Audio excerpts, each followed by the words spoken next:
सभी को नमस्कार। कक्षा 9वीं का दूसरा अध्याय बहुपद की प्रश्नावली 2.1 हम पूर्ण कर चुके हैं। अब हम प्रश्नावली 2.2 करेंगे, जिसमें मुख्य कॉन्सेप्ट क्या है, बहुपद के शून्यक। तो किसी बहुपद के शून्यक क्या होते हैं, तो सबसे उसको हम शुरू कर रहे हैं। तो पार्ट 2, बहुपद के शून्यक। चर का वह मान जिसके लिए बहुपद का मान क्या हो जाए, शून्य हो जाए। ऐसा जो मान होगा चर का, ऐसा मान जिसके लिए बहुपद का मान क्या हो जाए, 0, तो उसे उस बहुपद का क्या बोलते हैं, शून्यक बोलते हैं। जैसे कि यहाँ एक बहुपद है px बराबर x-2। अगर x का मान हम 2 रख देते हैं, चर का मान हम 2 रखते हैं, तो 2 में से 2 जाने पे क्या आ जाएगा, 0। इस बहुपद का क्या है, एक शून्यक है। क्यों? क्योंकि x बराबर 2 रखने से इस बहुपद की वैल्यू क्या बन जाती है, 0। तो इसी के अकॉर्डिंग हम प्रश्नावली नंबर 2.2 का अध्ययन करेंगे, जो कि यहाँ दी गई है, जिसमें हमारे पास 4 प्रश्न है। तो पहला प्रश्न है, निम्नलिखित पर बहुपद, ये बहुपद आपको दी हुई है, px का मान ज्ञात कीजिए। ये बहुपद क्या है, px बराबर है, ये आपको बहुपद दी हुई है कि मान ज्ञात कीजिए। अगर हम x का मान 0 रख देते हैं, या x का मान -1 रख देते हैं, या x का मान 2 रख देते हैं, तो इस बहुपद का मान क्या आएगा। तो सबसे पहला है, पहले पार्ट में px क्या दे रखा आपको, 5x - 4x² + 3। x का मान क्या रखना, हमने 0 रखना है, तो x का मान क्या रख देंगे, 0। तो x जहाँ x दिखाई दे रहा है उसकी जगह रख दो 0। तो 5 × 0 -4 × 0 का स्क्वायर +3। तो 5 0 0, 4 0 0 +3, तो इसका मान कितना आएगा, 3। यानी कि इस बहुपद का, जो बहुपद में दी हुई है, उसका 0 पे मान किसके इक्वल है, 3 के बराबर है। अब फिर क्या रखना है हमने, x का मान क्या रखना है, -1, तो -1 रखते हैं। जहाँ आपको x दिखाई दे रहा है उसकी जगह रख दो -1। तो 5 × -1 -4 × -1 का स्क्वायर +3।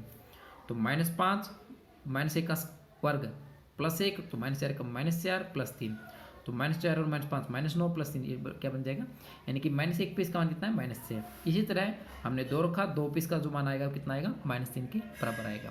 तो यानी कि पहले प्रश्न में हमने क्या सीखा, एक बहुपद आपको दिया हुआ है और अलग अलग मानों के ऊपर, चर के अलग अलग मानों के ऊपर इसका मान क्या आएगा वो हमने निकालना सीखा। अब हम प्रश्न नंबर 2 की तरफ बढ़ते हैं। निम्नलिखित बहुपदों में से प्रत्येक बहुपद के लिए, यहाँ आपको वहाँ क्या था, एक बहुपद दिया हुआ था, उसके अलग अलग एक्स के चर के अलग अलग मान थे। यहाँ क्या है, बहुपद अलग अलग हैं और हमें क्या निकालना है, निम्नलिखित बहुपदों में से प्रत्येक बहुपद के लिए पहले क्या करें, p का 0 पे मान निकालना है, फिर बहुपद का p का 1 पे मान निकालना है, फिर बहुपद का 2 पे मान निकालना है। तो पहले पार्ट में बहुपद दी हुई है आपको y2 - y + 1। तो पहले इसका 0 पे मान निकालना है, तो y का क्या रख देंगे, 0 0 + 1, तो ये क्या बन जाएगा, 1। फिर बहुपद का 1 पे मान निकालना है, तो y की जगह क्या रख देंगे, 1। तो 1 का वर्ग -1 + 1, तो ये क्या बन जाएगा, 1 - 1 + 1, 1 से कट जाएगा तो 1 बन जाएगा। फिर बहुपद का किस पे मान निकालना है, 2 पे। तो 2 पे मान क्या आएगा इसका, तो 2 रखने पर 2 का वर्ग -2 + 1, यानी जहाँ y आपको दिखाई दे रहा है उसकी जगह हमने क्या रखना है, 2। तो ये 4 - 2 + 1, तो 4 में से ये 4 और 1 5 में से 2 जाएगा तो 3। ये इस पी वाई के तीनों संख्याओं पर मान हमने निकाले हैं। इसके बाद इसका दूसरा पद बहुपद दिया हुआ है, पी टी बराबर है 2 + t + 2t² - t की घात 3। तो पहले में 0 पे मान निकालना है, तो क्या रखा हमने, जहाँ भी आपको चर t दिखाई दे रहा है, तो 2 + t की जगह क्या रख दिया, 0, t की जगह क्या रख दिया, 0, t की जगह क्या रख दिया, 0। इसको हल करने पे 2 + 0 2 0 0 -0 का 3 0, तो ये क्या बन जाएगा, इसका मान कितना आ गया, 2 के इक्वल आ गया। फिर हमने बहुपद के अंदर x t का मान क्या रखना है, 1। तो 2 × t की जगह क्या रखेंगे, 1, t की जगह 1 रख देंगे, t की जगह 1 रख देंगे, तो इसका मान कितना आएगा, 2 + 1 + 2 - 1, तो कितना आएगा, 4 के बराबर आएगा। इस तरह फिर p का 2 पे मान निकालना है, तो इस तरह हम निकाल सकते हैं, मान कितने के बराबर आएगा, 4 के बराबर आएगा। उसके बाद प्रश्न नंबर 3 में हमें क्या निकालना है, सत्यापित कीजिए कि दिखाए गए मान निम्नलिखित स्थितियों में संगत बहुपद के शून्यक हैं। अब यहाँ पे एक बहुपद आपको दिए हुए होंगे और उसके सामने एक चर x का मान आपको दिया होगा, तो ये मैंने शो करा है कि ये जो दिखाया गया मान है वो इस बहुपद px का शून्यक है या नहीं है।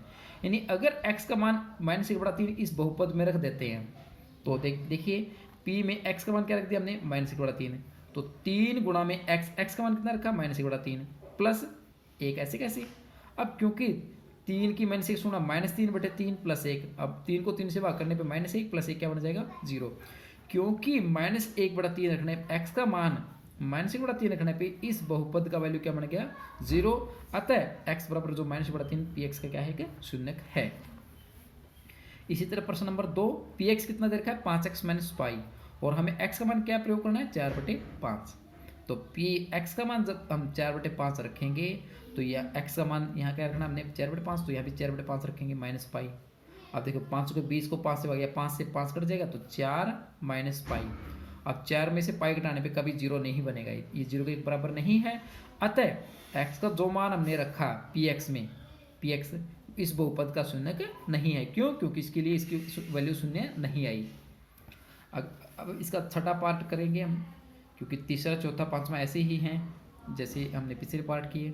अब छठा पार्ट क्या है, px बराबर lx प्लस m। हमें x का वैल्यू क्या रखना -m/l। तो x का मान अगर -m/l हम रखते हैं तो ये बन जाएगा l गुणा में -m/l ब्रैकेट में और प्लस उसमें m जुड़ जाएगा। अब देखिए l से क्योंकि l कट जाएगा तो ये क्या बन जाएगा -m plus m, this become 0। अब x का मान -m/l जब को px में रखते हैं तो वो क्या इसका एक शून्य है। क्यों? क्योंकि उसने इसका मान को क्या बना दिया, ये मान रखने से बहुपद का मान क्या बन गया 0, आते ये इसका शून्य है। इसका सातवां प्रश्न है कि px बराबर दिया हुआ है 3x³ - 1। हमें यहाँ पे दो मान दिए हुए हैं। अब हम दोनों मानों को इसमें रख के देखेंगे। तो पहला मान x से क्या रखेंगे -1/3 रखा, तो x से रखेंगे तो 3 गुणा में -1/3 का वर्ग -1, तो बराबर 3 गुणा में क्योंकि -1 का वर्ग +1 और वर्गमूल 3 का वर्ग 3 -1, 3 से 3 कट जाएगा तो 1 - 1 क्या बन जाएगा 0। यानी कि x का मान -1/3 रखने से p का मान क्या बन गया 0।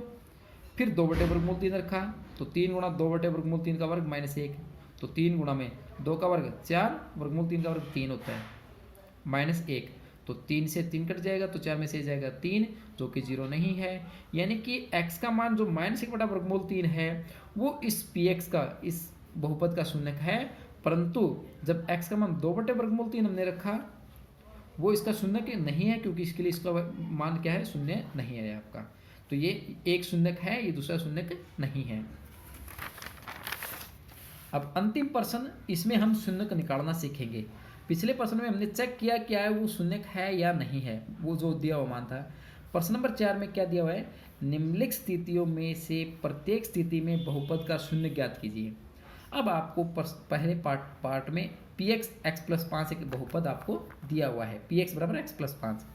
तो किसी भी शून्य का बहुपद निकालने के लिए हम क्या कर देंगे, सबसे पहले उसको उस बहुपद का मान क्या रख देंगे 0 रखने पर। अब px का मान क्या है x+5 है, उसको क्या रख दिया हमने 0 के बराबर रख दिया। तो यहाँ से x का मान निकालिए, तो x बराबर है, ये 5 उधर जाएगा तो -5 हो जाएगा। तो यानी कि x बराबर, यानी कि जब बहुपद के मान को हमने 0 रखा तो वहाँ से x का मान क्या आ गया -5। अतः x बराबर जो -5 हो इस px का क्या है शून्य है। यानी कि यहाँ बहुपद दिया हुआ था उसको हमने शून्य निकालना। अब इसके दूसरे पार्ट में ऐसे ही कर लेंगे। तीसरा पार्ट देखिए, px बराबर 2x+5, इसका हमें क्या निकालना है शून्य का निकालना है। तो किसी बहुपद का शून्य का निकालना है तो उसको हम क्या रख देंगे px को 0 के बराबर रखने पर। तो बहुपद क्या आपका 2x+5, उसको क्या रखा हमने 0 के बराबर रखा।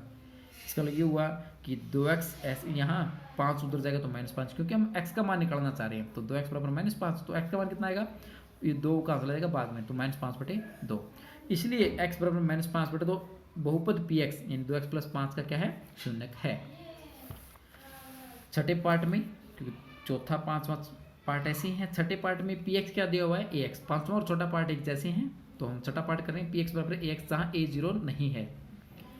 अब यहाँ px का मान 0 रखने पर, क्यों, क्योंकि हमें इसका क्या निकालना है इस बहुपद का शून्य का निकालना है, इसलिए उसको क्या रख दिया हमने 0 के बराबर रखा। तो x बराबर है ये, क्योंकि x का गुणांक क्या है a, तो वो जब दूसरी बराबर के उधर जाएगा तो भाग में चला जाएगा, तो 0 को a से भाग करने पे क्या आएगा 0। अब यहाँ पे a का मान नॉन जीरो नहीं है, क्यों नहीं, क्योंकि अगर मान लो a का मान 0 होता तो 0 को 0 से हम भाग नहीं कर सकते, तो ये मान नहीं आता आपका। इसलिए a का मान क्या दिया हुआ 0 नहीं है, इसलिए 0 को एक नॉन जीरो नंबर से भाग करने पर आंसर क्या आएगा 0। अतः x बराबर 0 क्या है, इस px बराबर ax का क्या है कि शून्य है। और अंत में जो 7th पार्ट इसका px बराबर cx+d, जहाँ c 0 नहीं है। इसका हमें शून्य का निकालना था, तो इसलिए सबसे पहले हम क्या करेंगे, पी एक्स को क्या रख देंगे 0 के बराबर रखने पर। तो पी एक्स का मान कितना है, सी एक्स प्लस डी को क्या रखा हमने 0, तो सी एक्स कितना आ गया, डी उधर जाएगा तो माइनस डी, तो एक्स का मान क्या इसी का आ जाएगा डिवाइड में। तो एक्स बराबर माइनस डी बाई सी इस बहुपद का पी एक्स सी एक्स प्लस डी का क्या है, शून्य का है। यहाँ सी का मान क्या है, नॉन जीरो, क्यों, क्योंकि अगर सी का मान यहाँ जीरो हो जाए तो डी बाई सी क्या बन जाता है, समथिंग बाई जीरो क्या बन जाता है, अपरिभाषित, इसलिए सी का मान क्या है, जीरो नहीं है। तो इसलिए हमने अंतिम प्रश्न में किसी भी बहुपद का शून्य कैसे निकालते हैं उसके बारे में सीखा, कि बहुपद को जीरो रखने के बाद उसका मान हम उसका शून्य का हम निकाल सकते हैं। आज के लिए इतना ही, धन्यवाद।